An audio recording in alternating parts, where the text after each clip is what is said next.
प्रभु जी जय सिया राम। काफी घने जंगल में। हाँ ये जंगल है। नमस्कार आप सभी को, आप देख रहे हैं भूमि भारत। मैं हूं आपका होस्ट प्रवीण। अभी हम चित्रकूट के घने जंगल में हैं और हमारे साथ दिव्य संत जी हैं। ये जगह अलौकिक है क्योंकि चित्रकूट भारत की एक संतों की भूमि है। यहाँ भगवान राम ने तपस्या करी थी त्रेता युग में। जी जी। जब से ये भूमि सिद्ध है। अच्छा अच्छा। और महाराज जी खुद एक दिव्य और एक अच्छे संत। जैसे ही मैं आया तो महाराज जी हंसने लगे और बातचीत करने के लिए तैयार हो गए। तो सबसे पहले महाराज जी आपको जय सिया राम। जय सिया राम। प्रभु जी कुछ बताइए, जो इस बिहार जंगल में कैसे रहते हैं आप? भगवान के भरोसे रहते हैं हम। यहाँ तो कुछ नहीं, हम तो गंगा के उस पार चले जाते हैं रात में, जंगल में वहाँ रहते हैं। अच्छा। हम तो बिहार जंगल में रहते हैं। तो वो दुनिया अच्छा नहीं लगता है, वो जो लोग घर बना के? नहीं नहीं, उधर को हमारा मन ही नहीं होता है जाने के लिए। कारण? अच्छे नहीं लगता है हमको वहाँ। हमको यहीं अच्छा लगता है, जंगल में ही। लेकिन यहाँ पे तो गर्मी इतनी, रहने की व्यवस्था नहीं, जंगल, सांप बिच्छू। नांग देव बिच्छू हमारा सम्मान करते हैं सभी जानवर। अच्छा। हाँ, हम आसन लगा लेंगे रात में, आसपास सब घूमते फिरते रहेंगे, मगर हमारे आसन पे नहीं चढ़ेंगे कोई। अच्छा। हाँ, न जंगली जानवर हमसे कोई हमला बोल सकते हैं, आसपास घूमते रहेंगे। अच्छा।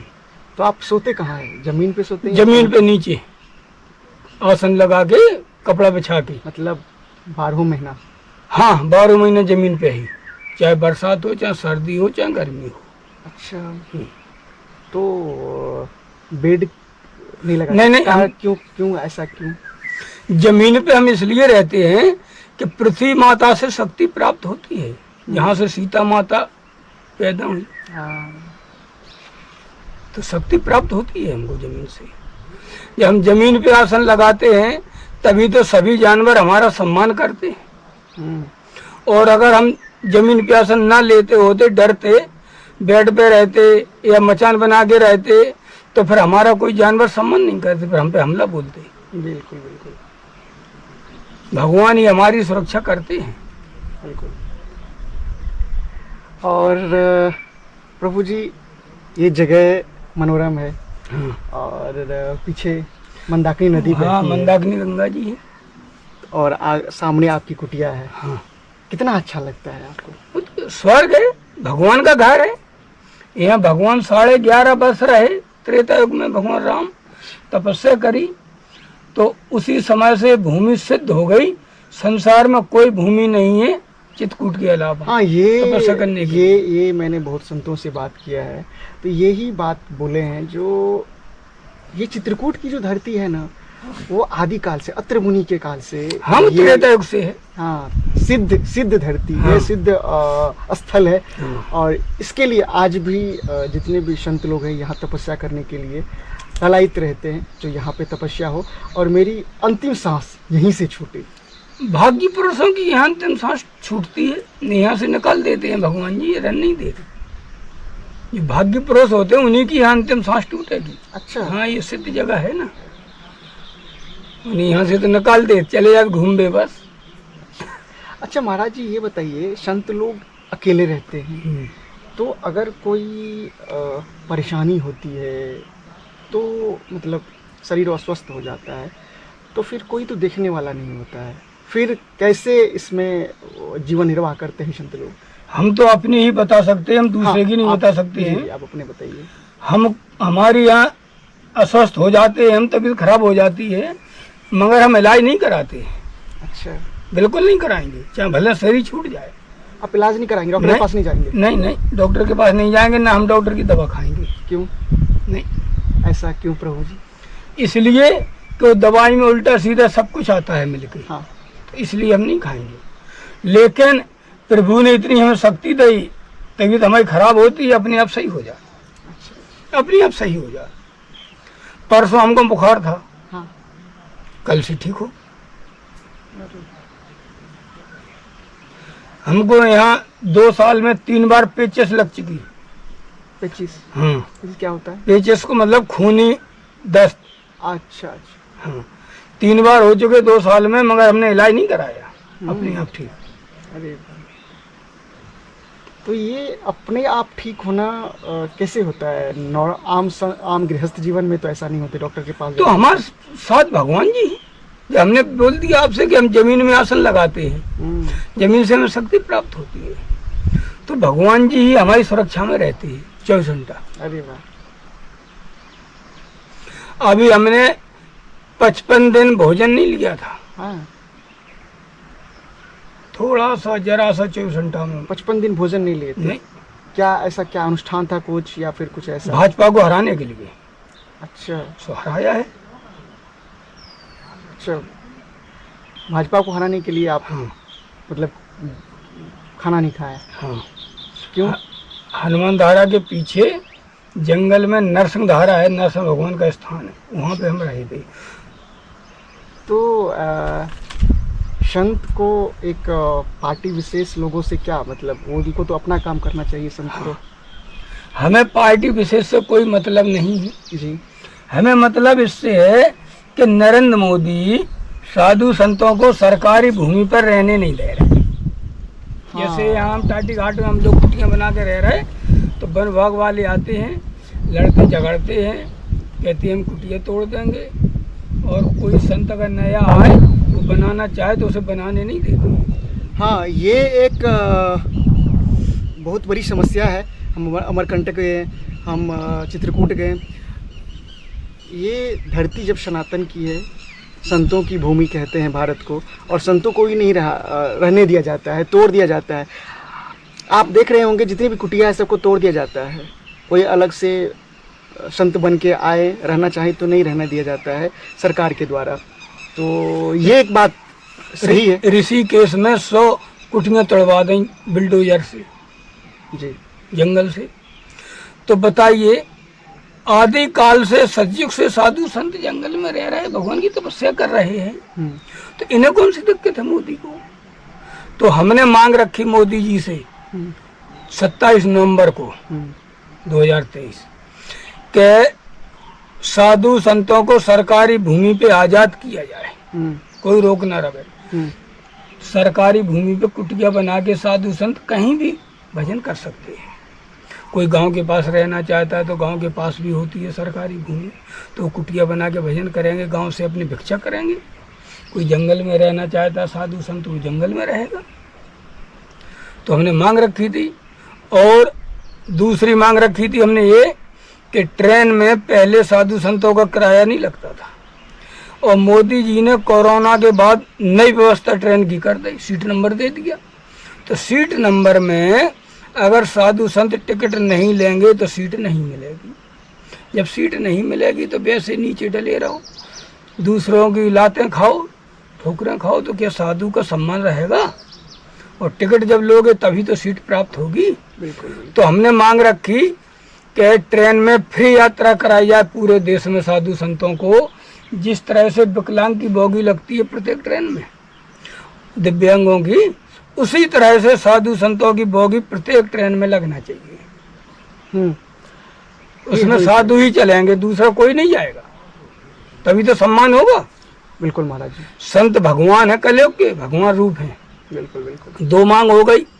और तीसरी मांग हमने यह रखी कि थाने की पुलिस उल्टा सीधा बोलती है, प्लेटफार्म पे रेलवे वाली पुलिस उल्टा सीधा बोलती है साधु संतों से। तो जब देश का राजा नरेंद्र मोदी साधु संतों के चरणों में सर झुकाता है, अयोध्या में जाके, काशी बनारस में जाके, तो क्या अपने नौकर पे लगाम नहीं लगा सकता पूरे देश में? कि जब हम राजा हैं देश के, हम साधु संतों के चरणों में सर झुका रहे हैं, सम्मान कर रहे हैं, तो नौकर को और पहले सम्मान करना चाहिए, सम्मानिक भाषा से बोलना चाहिए। बिल्कुल। लेकिन जो आपत्तिजनक भाषा से बोलते हैं नौकर, तो हमने 3 मांगे रखी थी 27 नवंबर 2023 को कि नरेंद्र मोदी प्रधानमंत्री जी हमारी 3 मांगे स्वीकार करें और हमसे आशीर्वाद लें, पुनः तीसरी बार प्रधानमंत्री बने। लेकिन हमारी मांग स्वीकार नहीं करी, तो चुनाव में हमने अपना कदम बढ़ा दिया। 340 पे जाकर रुक गई भाजपा। ये 240 पे और 272 में सरकार बनना है, तो 32 सीटों की आवश्यकता है। अब इन्होंने जोड़ जाड़ के बना ली सरकार, तो हम अपने फिर उसी पे आ रहा है, लड़ाई लड़ रहा है हम तो मोदी जी से, फिर अपनी पे आ रहा है। गिराएंगे, चलने नहीं देंगे, गिराएंगे, और या फिर हम खुद नहीं रहेंगे, हम भी चले जाएंगे भगवान की यहाँ। क्यों कि जो दुर्दशा कर रहे हैं मोदी को हम देख नहीं पाएंगे साधु संतों की। जब लड़ाई में कदम बढ़ा दिया तो बढ़ा ही दिया, पीछे नहीं हटेंगे। संतों की वाणी कभी खाली नहीं जाती, ये हमने पढ़ा है, देखा है और सुना भी है। तो और ये बात सही है जो संतों को एक सब में एक आरक्षण, मतलब आरक्षण कहने का अर्थ ये है जो रहने की आरक्षण, एक स्वाधीनता की आरक्षण, एक बोलने की आरक्षण, ये सब होना चाहिए क्योंकि ये संतों की धरती है। महाराज जी आपकी कुटिया बहुत अच्छी है, हम चाहेंगे एक बार कुटिया आपका देखेंगे और कुछ हम बातचीत भी करें। देख लो, अंदर गुफा भी। चलिए आप भी चले। चलो, गुफा भी है अंदर। अभी हम महाराज जी का कुटिया देख रहे हैं और ये महाराज जी का कुटिया का अंदर का दृश्य है। और ये महाराज जी क्या है? गुफा। ये गुफा है। अरे वाह, ये देखिए चित्रकूट में संत लोग ऐसे ही गुफा बनाते हैं, इसी गुफा में रहते हैं। अच्छा, इसी गुफा में आप रहते हैं? हाँ। अरे वाह, अंदर में लाइट कुछ नहीं है? नहीं। इसमें क्या तपस्या करते हैं आप? हाँ, इसमें गर्मी में दिन में ठंडी आती है जी, एसी। तो हम अंदर जाके देख सकते हैं? हाँ, खूब, कोई दिक्कत नहीं। तो हम अंदर जाके एक बार देखते हैं संत जी का। अभी हम जा रहे हैं संत जी का जो गुफा है अंदर। चित्रकूट में लोग बनाते हैं लेकिन बहुत कम जगह हम देखे हैं, मतलब ऐसी गुफा।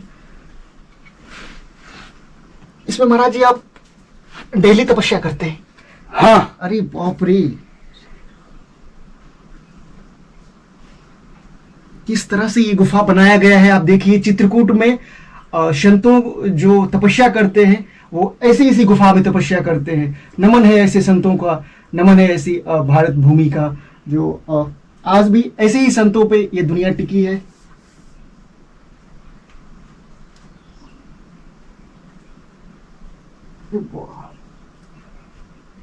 अच्छा महाराज जी, यहाँ पे आप तपस्या करते हैं बैठ? हाँ।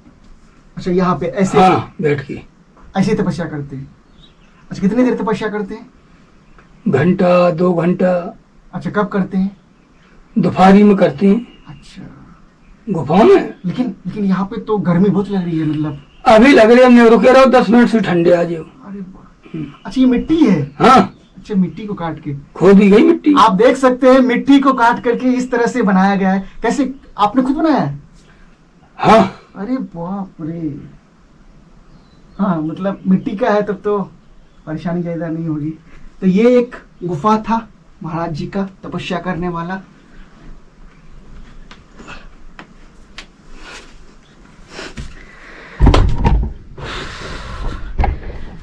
आपने देखा किस तरह से महाराज जी का गुफा था और ये ऊपर में किस तरह से ये बनाया गया है, ये गुफा है। तो महाराज जी इतना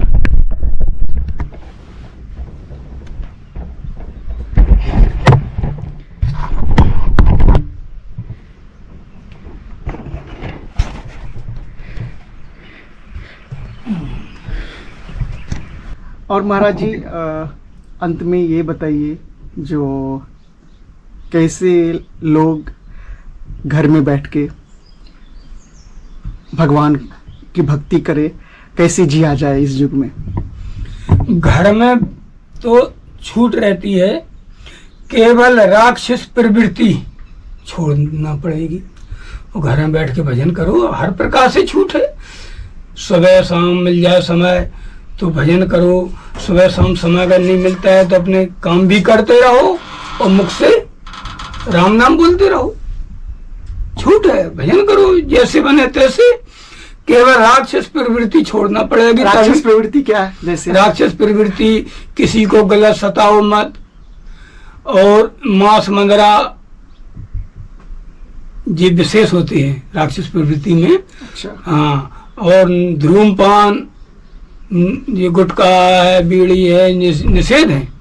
स्वास्थ्य के लिए भी निषेध हैं और धार्मिक के लिए भी निषेध हैं। जब साधारण बनोगे तो भगवान तुम्हारे पास है, अच्छा अच्छा। और साधारण नहीं बनोगे तो भगवान तुमसे दूर है। और माता पिता को कष्ट नहीं होना चाहिए, क्योंकि गृहस्थ के माता पिता ही भगवान है। जब माता पिता को सुख में रखोगे तभी भगवान आपके पास है, और माता पिता को कष्ट में रखोगे तो भगवान तुमसे दूर है, पास में नहीं है। बिल्कुल बिल्कुल। माता पिता का आशीर्वाद ही साथ रहता है गृहस्थ के लिए। और हम लोग साधु संत हैं, तो हमने माता पिता छोड़ दिए तो हमारे माता पिता गुरुदेव भगवान होते हैं, तो हम गुरुदेव की सेवा करेंगे, आशीर्वाद लेंगे, तो हमारे साथ प्रभु हैं भगवान जी। बिल्कुल। और गुरु जी की हम सेवा नहीं करेंगे तो भगवान हमसे दूर है। बात वही है, गृहस्थ और संत बराबर है। बराबर है। गृहस्थ को भी संत दर्शन देते हैं, भगवान दर्शन देते हैं, और संत को भी भगवान दर्शन देते हैं। दोनों में बराबर बराबर है। और गृहस्थ आश्रम बड़ा है। क्यों है बड़ा? कि गृहस्थ आश्रम से आप पैदा करते हो, उसे सब कोई खाता है अनाज को। बिल्कुल बिल्कुल। और आगे को सृष्टि भी बढ़ाते हो, नहीं संसार कैसे चलेगा? तो इसीलिए बड़ा आश्रम माना गया गृहस्थ। लेकिन साधारण बन के रहो तब। राक्षस प्रवृत्ति में गए तो फिर वो बिल्कुल गलत ही गलत है। ये महाराज जी का कुटिया था। आगे वाला जहाँ पे हम लोग बैठ के बात किए, ये आगे वाला दृश्य था। और महाराज जी का गुफा आपने देखा। महाराज जी से कुछ हम लोग ने बातचीत किया। तो चलिए महाराज जी, अब हम इस वीडियो को यहीं समाप्त करते हैं। जय श्री राम। जय श्री राम। आशीर्वाद दीजिए हमें, और सारे भक्त देख रहे हैं उनको एक आशीर्वाद दीजिए ताकि जीवन में बढ़े, कल्याण हो सभी भक्तों का। चलिए, जय श्री राम।